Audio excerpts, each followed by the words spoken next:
Saudando a todos que aqui se achegam nesse instante, nós felicitamos pela escolha de poder vir à sala virtual vinculada ao nosso Centro Espírita Fabiano de Cristo, a nossa casa de encontro. Nós temos como texto base do Livro da Esperança, pelo Espírito de Emmanuel, na psicografia do nosso saudoso e querido Francisco Cândido Xavier. Nós vamos ler uma mensagem do Messias no capítulo 5º, versículo 18 do Evangelho de Mateus, que principia dizendo: em verdade vos digo que o céu e a terra não passarão sem que tudo o que se acha na lei esteja perfeitamente cumprido, enquanto reste um único iota e um único ponto. Essa expressão cunhada pelo Mestre Jesus indica que a lei nunca seria destruída até que tudo fosse cumprido. É o mesmo que dizer que tudo mais pode mudar. A própria terra e o céu podem passar, mas a lei de Deus não será destruída até que todo o seu desígnio seja cumprido. Iota, outra expressão contida nessa máxima, refere-se ao alfabeto grego, a 9ª letra do alfabeto grego. Nós, em sequência, passamos a ler do Evangelho segundo o Espiritismo, citando aqui o capítulo 1º, versículo 9, o seguinte: o Cristo foi o iniciador da mais pura, da mais sublime moral, da moral evangélico-cristã, que há de renovar o mundo, aproximando os homens e tornando-os irmãos, que há de fazer brotar de todos os corações a caridade e o amor do próximo e estabelecer entre os humanos uma solidariedade comum, de perfeita moral. Enfim, aquela que há de transformar a terra, tornando-a morada de espíritos superiores aos que hoje a habitam. Então, é com renovada esperança que nós podemos voltar ao texto do Evangelho, sentindo que a evolução do homem na face da terra faz com que também a própria terra, nossa morada, possa evoluir numa mesma proporção. Então, é uma previsão, um prognóstico de que todos irão receber a terra como uma morada de espíritos superiores, o que ainda não é na atual realidade que vivemos. Emmanuel irá comentar essas falas iniciais com o seguinte texto, dizendo que a ciência dos homens vem liquidando todos os problemas alusivos ao reconforto da humanidade. Observou que a escravidão do homem pelo homem e dignificou o trabalho através da criação de leis compassivas e justas. Reconheceu o martírio social da mulher, que as civilizações mantinham em multimilenário regime de cativeiro, e conferiu-lhe acesso às universidades e profissões. Inventariou os desastres morais do analfabetismo e criou a grande imprensa. Viu que a criatura humana tombava prematuramente na morte, esmagada em atividade excessiva pela própria sustentação, e deu-lhe a força motriz. Examinou o insulamento dos cegos e administrou-lhes instrução adequada. Catalogou os delinquentes por enfermos mentais e, tanto quanto possível, transformou as prisões em penitenciárias escolas. Comoveu-se diante das moléstias contagiosas e fabricou a vacina. Examinou perante os feridos e doentes desesperados e inventou a anestesia. Anotou os prejuízos da solidão e construiu máquinas poderosas que interligassem os continentes. Analisou o desentendimento sistemático que oprimia as nações e ofereceu-lhes o livro e o telégrafo, o rádio e a televisão, que as aproximam na direção de um mundo só. Entretanto, os vencidos da angústia aglomeram-se na terra de hoje, como a enxameavam na terra de ontem. Então, aqui uma pequena pausa na leitura para entender que, apesar de toda a renovação tecnológica, com a criação do livro, das máquinas que suavizavam a atividade laboriosa do homem, com a criação do rádio, da televisão, do telégrafo, para aproximarmos todos numa grande aldeia global.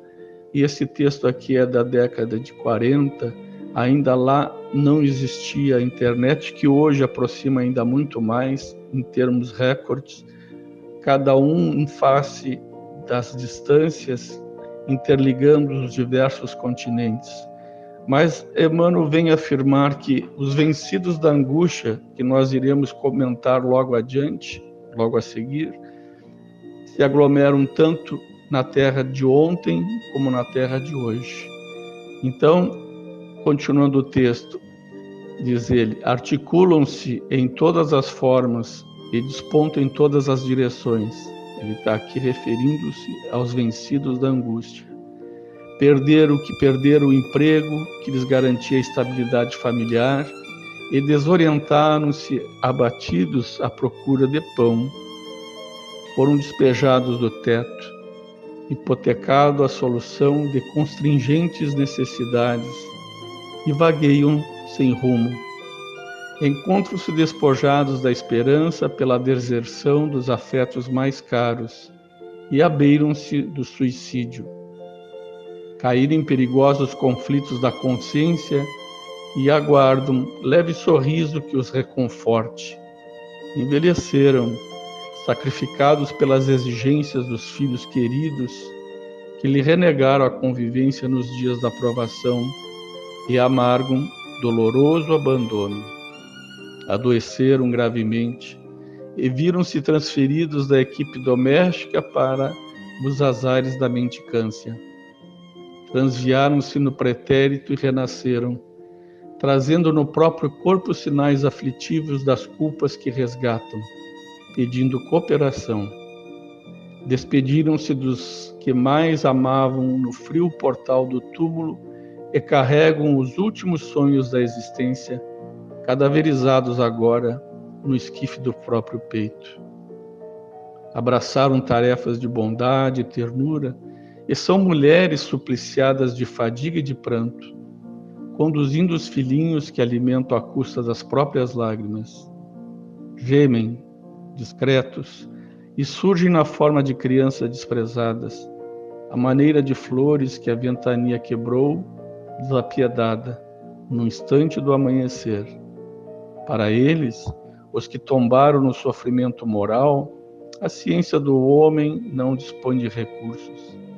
E é por isso que Jesus, ao reuni-los em multidão no tope do monte, desfraldou a bandeira da caridade e, proclamando-a as bem-aventuranças eternas, nos entregou por filhos do coração.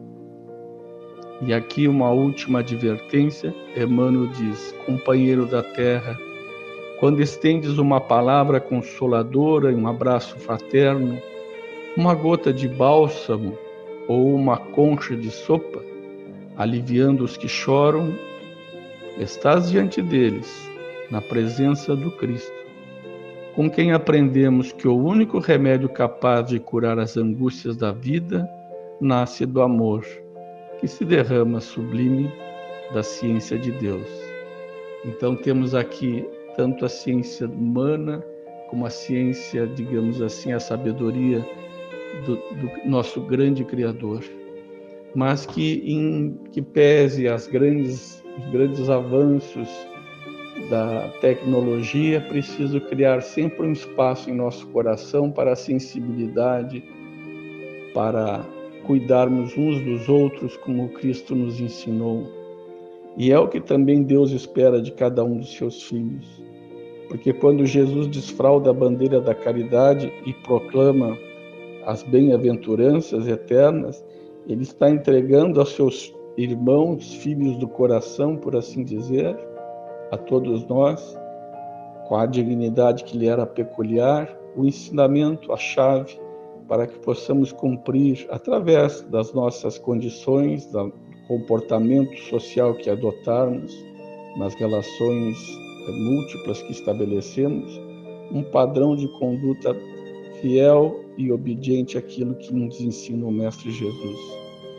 Então, sempre essa dicotomia que nos faz pensar que avança-se na razão, mas é preciso também que nas asas da caridade, do amor, a gente possa equilibrar e alçar o nosso grande voo. Ficamos com essa mensagem que possa atuar no íntimo do nosso coração e retribuirmos toda a graça recebida em nossa existência atual e tantas outras que fizeram que chegássemos assim como nós nos encontramos na presente encarnação, agradecidos que somos pela bondade, pela justiça e pelo amor de Deus. Que a paz que nós compartilhamos nesses instantes se perpetue através da nossa ação, da nossa atitude, e que estejamos todos imbuídos de transformar a nossa morada, a Terra, num planeta para espíritos superiores. É o nosso desejo, a nossa convicção que compartilhamos nesse instante. Que a paz esteja com todos, agora e sempre. Que assim seja.